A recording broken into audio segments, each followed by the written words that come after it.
Rajeshwari MJ. She pursued her BE in Electrical and Electronics at the People's Education Society College of Engineering, Mandya. She pursued her MTech in VLSI Design and Embedded Systems at the Sri Jagadguru Balagangadharanta Institute of Technology, Bangalore. Her personal skills lie in good verbal and written communication skills. Her areas of interest lie in OOPS with C++, renewable energy sources, HVDC transmission, digital relays, automotive electronics, advances in VLSI design. She has also had papers presented at the national level, such as the Innovative Architecture for SoC Multi-Core Hybrid Processor, presented at the RNSIT, Bangalore. Welcome to UGC lecture series of BSc Physics Honours. Today we are dealing with the subject digital electronics. Today we are going to start another section, analog circuits. In the analog circuits, we are going to study about the integrated circuits. The very first topic in the analog circuit section is integrated circuits. In integrated circuits, we are going to cover the topics today are active and passive components, discrete electronics components and integrated circuits. Let us start with the active and passive components. The active and passive components are electronic components. Active components example are transistor and diodes. All these active components will going to increase the energy or will going to enhance the energy when we are going to use this in a electronic circuit. Whereas the passive components like resistor or inductor or capacitor, these come under passive components. This will going to make the energy will going to lose if we are going to use in a electronic circuit. That is why it is called as passive components. So, the passive and active components plays an important role in electronic circuits. So, one will going to help in a gain of energy and another will going to lose energy. If you use passive components in the circuit, the energy will be lost, and whereas if we use active components, we are able to get the energy will be increased with the help of active components. Next we are moved to the electronic components, the components that can be divided into two groups, that is discrete electronic components and integrated circuits. These are the two types of electronic components that we are going to study further. Let us take first as a discrete electronic components. The discrete electronic components, the name itself says it as a discrete, means it is separated. It is having a separate components that we are going to use in a circuit like transistor or anything, the resistor, the capacitor, everything is individually or separately used and it is interconnected in the circuit. And this kind of electronic circuit like using a discrete components, the circuit formed will be having a very complex in nature and it is having it consumes more space and it is in huge and it will be of costlier also and the manufacturing cost will be high for these kinds of discrete using discrete components. So, using discrete component circuits we are not able to achieve the required output and we are not able to get the circuit with the less cost or low power also we cannot able to achieve with the help of discrete components. So, the discrete component can also be defined as like this. The range of discrete components can be observed with the help of figure, that is resistor, transistor, light emitting diode, capacitor all fall under discrete component. This is how all the physically it looks. All this can be separately used in a circuit and it is interconnected with the help of wires. So, we can able to imagine how this circuit will be. So, if we use a resistor and capacitor like this as separate on a printed circuit board, we are going to make a circuit of complex one, then the circuit board required is also required will be bigger one also. So, the circuit looks complex. So, we are not able to achieve as the complexity of a circuit increases, the components required also increases. So, it mess up, it looks like very odd and sometimes the disconnection maybe happens and this leads to a improper connection or malfunctions of working, everything will going to happen if we use a discrete electronic components.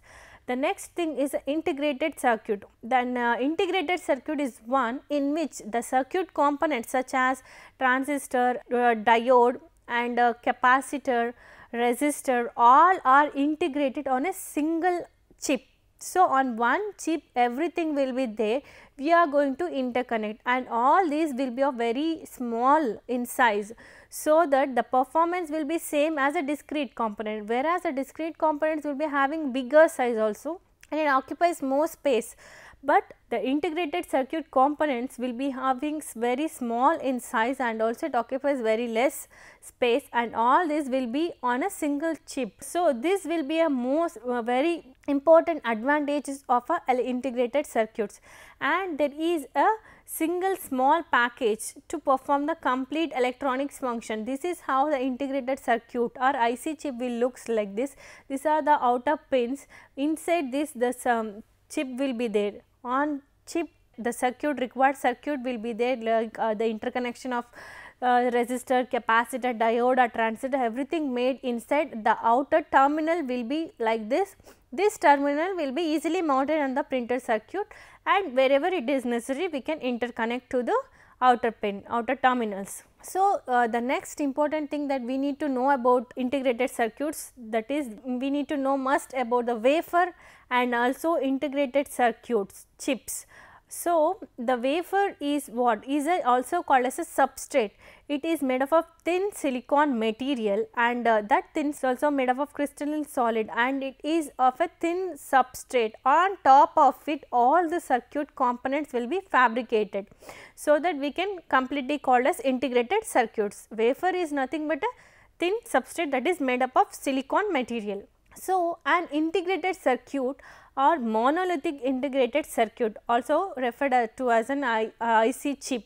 So, that is what usually we call IC chip, that is an integrated circuit that consists of a set of electronic circuit on one small plate of semiconductor material. Normally it is made up of silicon. So, one plate the circuit, entire circuit will be placed, that place the silicon, on the silicon we are going to place entire circuit, that is called as a chip, that is also called as monolithic circuit or integrated circuits. This is how the IC looks and this is how the wafers. There is a triangle place, the triangular box will be there, each box will be called as chips and this will be packed and the terminals will be outer pins will be the connecting pins for the external. So, this will be packed like this, this black color one will be the package material, so that it should not be damaged with the external environment. So, what are the advantages of integrated circuits? It has many advantages, as I said, with the help of definition only we can able to know, that is it is having increased reliability due to lesser number of connections and also it is extremely small size due to the fabrication of various circuit elements in a single chip of semiconductor material. So, the size is also small and it is of reliable one also. So, as I said, this is having a very small size, we can able to know that it is having lesser weight also and the space requirement due to miniaturization is also less. So, the space usually occupied for integrated circuit will be times lesser than the discrete circuit. So, this is how it is a very much difference between discrete and integrated circuit. It is having 10 times lesser space occupied. So, the discrete integrated circuit will be occupied 10 times lesser than the discrete circuit. So, this makes a very big difference between integrated and discrete circuits. And also the low power requirements can also be achieved with the help of integrated circuits, greater ability to operate at extreme values of temperature and low cost because of simultaneous production of hundreds of alike circuits on a small semiconductor wafers. That is what we observed with the help of wafer picture. The many circuit, many same kind of, if you need to manufacture amplifier circuit, means amplifier circuit can be manufactured on a single wafer, hundreds or thousands number of circuits at a time can be manufactured on a single wafer. So, the circuit layout is greatly simplified because integrated circuits are constrained to use minimum number of external connections. So, all these are the advantages of integrated circuits. Next will be the disadvantage. Even though it is having plenty of advantage, it is also having disadvantages. So, if any component in an IC goes out of order, the whole IC has to be removed. So, if what happens in the discrete circuit components means, if the resistor is not working means we can able to remove this resistor only, because it is separately connected in the circuit, but here it is not the case, it is integrated. If the resistor is not working means the entire chip has to be removed. That is a major disadvantages of integrated circuit. In an IC, it is neither convenient nor economical to fabricate capacitor exceeding 30 picofarad. So, therefore, for high values of capacitance, discrete components exterior to IC chip are connected. So, exceeding 30 picofarad capacitance, we can't able to integrate on the chip. So, we need to separately connect to the circuit. So, it is not possible to fabricate inductors and transformers on the surface of semiconductor chip. This is also another disadvantage. So, this can be exteriorly connected to the circuit. And it is not possible to produce high power ICs. High power ICs also cannot be produced with the help of integrated circuits. So, that is of range 10 watt. Greater than 10 watt we cannot able to get with the help of integrated circuits. So, there is a lack of flexibility in an IC, that is, it is generally not possible to modify the parameters which an integrated circuit will operate.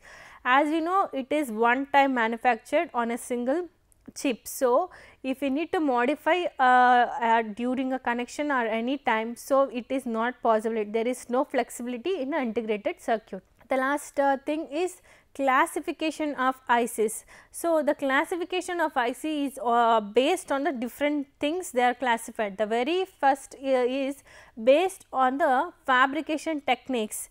The classification of IC will be on different things, they are based on different things it is classified. The very first is fabrication techniques used, and the next will chip size. How the chip size will vary, in by that also the classification of IC is made, and based on the applications, how we are going to use the ICs, based on that the applications also we are going to classify the ICs. Based on the fabrication techniques that we will going to study in detail now.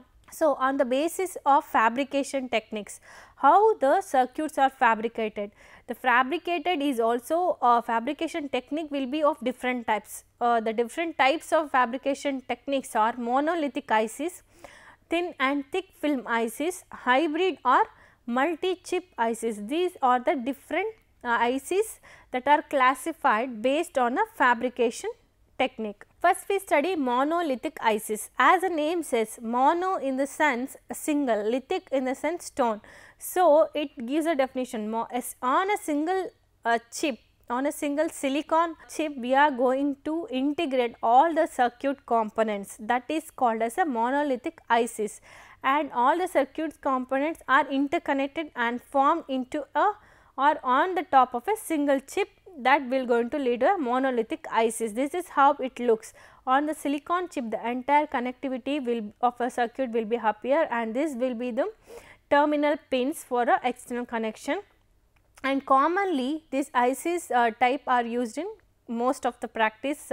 We are going to use monolithic ICs because it can be mass produced and lower cost, and also it is having higher reliability.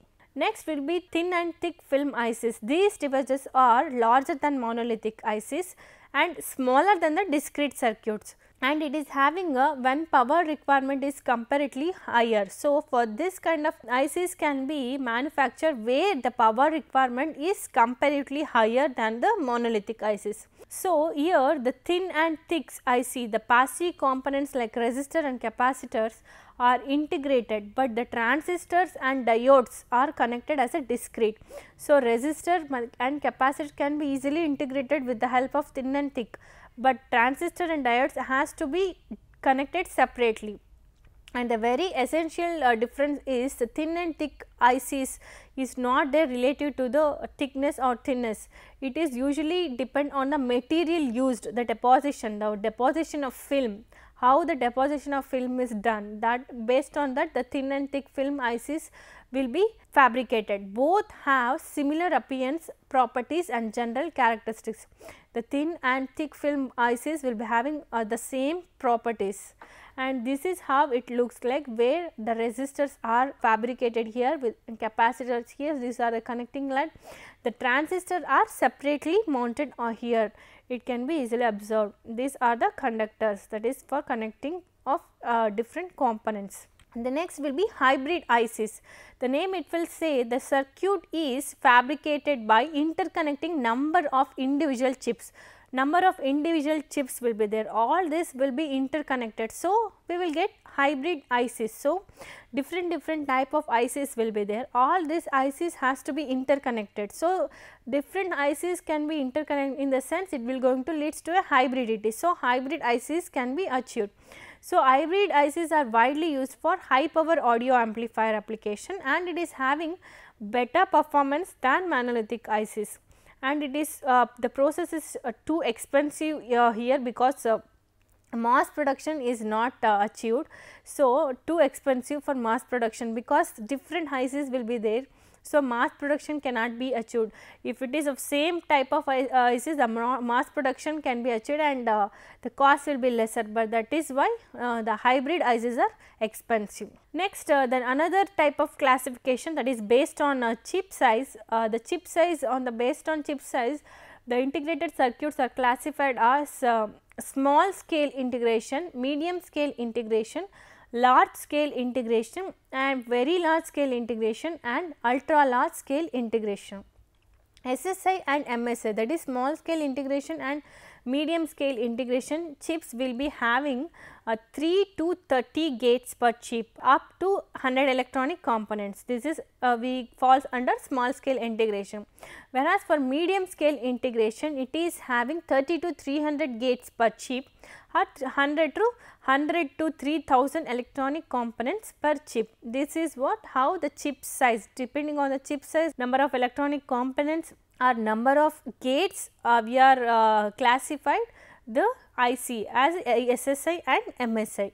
The next will be large scale integration and very large scale integration. In large scale, again it is having 300 to 3000 gates per chip or 3000 to 1 lakh electronic components per chip, whereas in very large scale integration it can be having 3000 gates per chip or 1 lakh to 10 lakh electronic components per chip. This is how the large scale and very large scale integration circuits will be appear.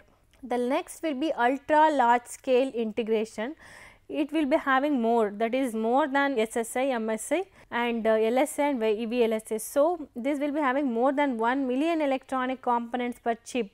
So, the circuit will be most probably a processor only. So, the Pentium microprocessor will be having more than 1 billion electronic components, which can be observed in the figure.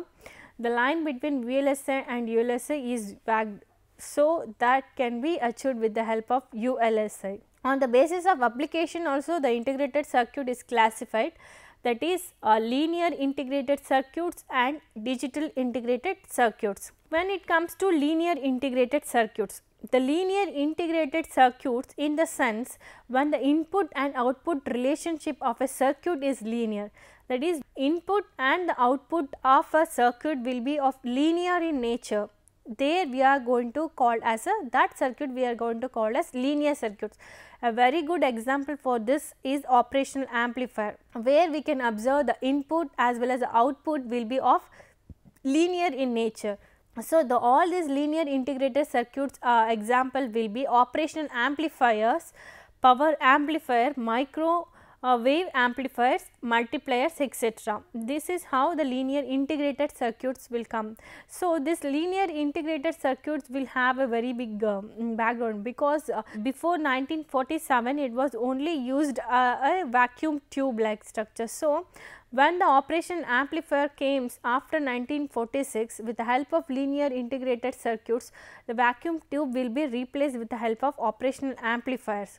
So, it makes a revolution. So, after coming the linear integrated circuit come into picture, the operational amplifiers will make a very huge use and it has a very good application only when it comes to picture with the help of linear integrated circuits. So, digital integrated circuits, the name itself says when the circuit will be either in on or off or high or low state, that circuit will be called as a digital integrated circuits. So, we can guess the example will be of logic gates, the best example logic gates, which will widely used in many applications like computers and logic circuits, and also flip flops, counters, microprocessor, memory chips, all this falls under integrated circuits, which is having on state or off state or high state or low state. These kind of circuits will be fall under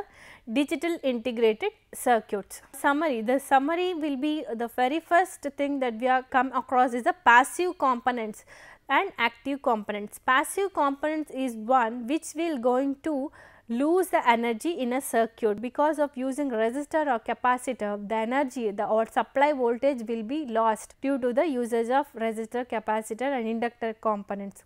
But whereas using active components like transistor or diodes, the energy in the circuit will be increased. That is why it is called as active components.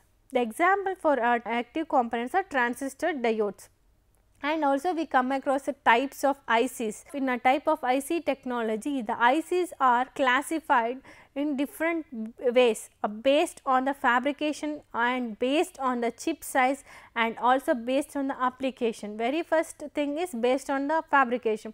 Based on the fabrication, the ICs are classified as a monolithic IC, thin thick ICs, hybrid ICs. And also based on the chip size, it is classified as SSI, that is small scale integration circuit, medium scale integration circuit, ULSI or LSI, large scale integration circuit or very large scale integrated circuit, and finally the ultra large scale integrated circuits. All this classification depend on the chip size, that is number of gates involved or number of electronic components in the chip. And the last integrated circuit classification will be depend on the applications. Based on the application, it is classified as digital integrated circuit and linear integrated circuit. In linear integrated circuit, the input and output of a circuit is linear in nature. So, the example for linear integrated circuit is a operational amplifier,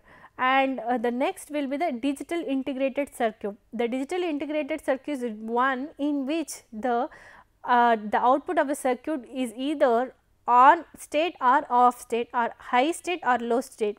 Based on the output of a circuit, we are going to classify it as a digital integrated circuits. Digital integrated circuit is most widely used in computers and logic gates and microprocessors. So, the best example for digital circuits are gates, flip flops and counters, etc. And when next we move on to the questions of the session. The questions are: what is an integrated circuit? What are active and passive components?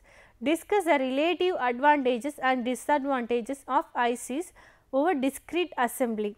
On what factors ICs are classified. Next, the references are www.talkingelectronics.com, Digital Fundamentals by Thomas L. Floyd, and Digital Principle and Application by Donald P. Leach and Albert Paul Malvino. This ends the session. Thank you.